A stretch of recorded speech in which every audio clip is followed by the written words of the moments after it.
est 6h20, c'est l'un des secteurs d'activité dont on a le plus parlé depuis 2 ans, l'hôtellerie-restauration qui subit de plein fouet les fermetures ou les contraintes sanitaires dues à l'épidémie. Le secteur a perdu beaucoup d'employés, mais ceux qui continuent à travailler vont gagner un peu plus d'argent. Bonjour Stéphanie Dayan. Bonjour. Vous êtes secrétaire nationale de la CFDT Service. Un accord est sur le point d'être conclu dans votre secteur, dans ce secteur de l'hôtellerie-restauration. Les syndicats ont jusqu'à aujourd'hui pour valider la proposition du patronat. La CFDT a déjà dit oui à cette hausse d'un peu plus de 16% en moyenne. C'est suffisant, 16%? Alors 16%, c'est jamais suffisant. La CFDT avait demandé une hausse de 25% sur les bas salaires et 34% avec les cadres. Mais on a estimé que le patronat avait fait le nécessaire et avait fait un premier pas. Par contre, maintenant on part sur les conditions de travail. On va négocier les conditions de travail à partir du 22 février. On va en reparler, mais juste restons pour le moment encore un petit instant sur ces hausses de salaire. Juste pour qu'on comprenne bien, votre signature suffit, la signature de votre syndicat suffit à ce que ces hausses de salaire soient validées? Il n'y a pas besoin des autres syndicats? Alors, notre signature suffit, puisque un syndicat qui a plus de 30% des voix peut signer un accord. Par contre, il ne faut pas qu'il y ait d'opposition. Donc, les autres syndicats, a priori, ont communiqué sur le fait qu'ils n'iraient pas en opposition. Donc, notre signature suffit. Maintenant, il faut attendre quand même les 15 jours de délai d'opposition. Et ensuite, l'accord pourra partir à l'extension. Alors, ça représente combien en euros? Parce que là, plus 16%, on ne se rend pas bien compte. Mais en euros, ça représente combien sur une feuille de paye par mois ou par an? Alors, on est sur 16% par rapport à la grille conventionnelle et non pas par rapport au SMIC. Mais si on prend par exemple le niveau 1, échelon 1, le premier niveau, on est par mois 14 € brut de plus pour le salarié. Ce qui veut dire qu'on est à 14 € au-dessus du SMIC. Mais on monte vite après sur l'échelon 2 niveau 1, toujours on est à 63 €. Ça correspond à quel genre de métier? Parce que ça ne nous parle pas, nous, niveau 1, alors, niveau 2. Niveau 1, c'est le tout début, c'est-à-dire quelqu'un qui vient juste de commencer dans le métier, qui va peut-être faire un travail répétitif dans la cuisine ou la plonge ou des choses comme ça. Quand on arrive après sur des métiers plus de chef de rang ou de demi-rang, concrètement, on est sur des hausses entre 110 et 247 €, 300 € par mois. Par mois, brut. Et ça va se voir quand? C'est sur la feuille de paye de février, pardon? Alors, non. Alors, non, oui et non. J'ai envie de dire oui et non. Si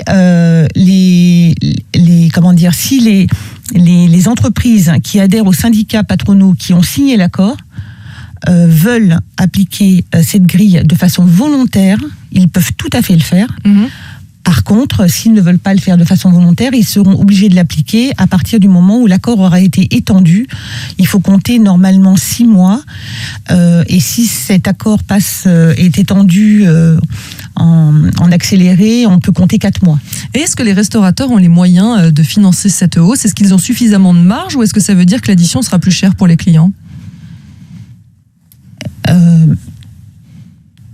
Il y a de la marge, c'est un secteur qui a été quand même beaucoup aidé pendant la crise. Maintenant, effectivement, il peut y avoir un contre-coup pour le consommateur. On le voit avec les matières premières qui augmentent. De toute façon, au bout du bout, c'est le consommateur qui payera une partie, en tout cas. On sait que depuis la crise, c'est un secteur qui a perdu énormément de salariés, plus de 200 000. Il y a un gros problème de recrutement. Les jeunes ne sont plus attirés par ces métiers de l'hôtellerie et de la restauration. Vous pensez que ces hausses de salaire sont suffisantes pour répondre à cette problématique de recrutement? C'est une première partie. La revalorisation des salaires en fait partie. On travaille tous pour un salaire. Après, bien sûr, il faudra travailler sur les conditions de travail. Et ça, c'est le nouveau chantier qui s'ouvre. Ça, c'est le nouveau chantier. Qui s'ouvre avec des négociations dès le mois prochain qui commencent? Dès le 22 février. Et là, c'est impératif puisque ça va de pair avec la revalorisation, puisque les conditions de travail, il y a aussi une partie rémunération, puisqu'il y a toute la partie des heures supplémentaires. Alors, qu'est-ce qui coince avec les heures supplémentaires? Les heures supplémentaires de ce secteur sont dérogatoires au Code du travail. C'est-à-dire qu'elles sont moins bien payées que partout ailleurs. Exactement. C'est-à-dire que les 4 premières heures sont à plus 10%. et les heures supplémentaires à plus 25, alors que dans les autres secteurs, on est à plus 25, j'ai plus 10 et plus 20, alors qu'ailleurs, on est à plus 25 et plus 50.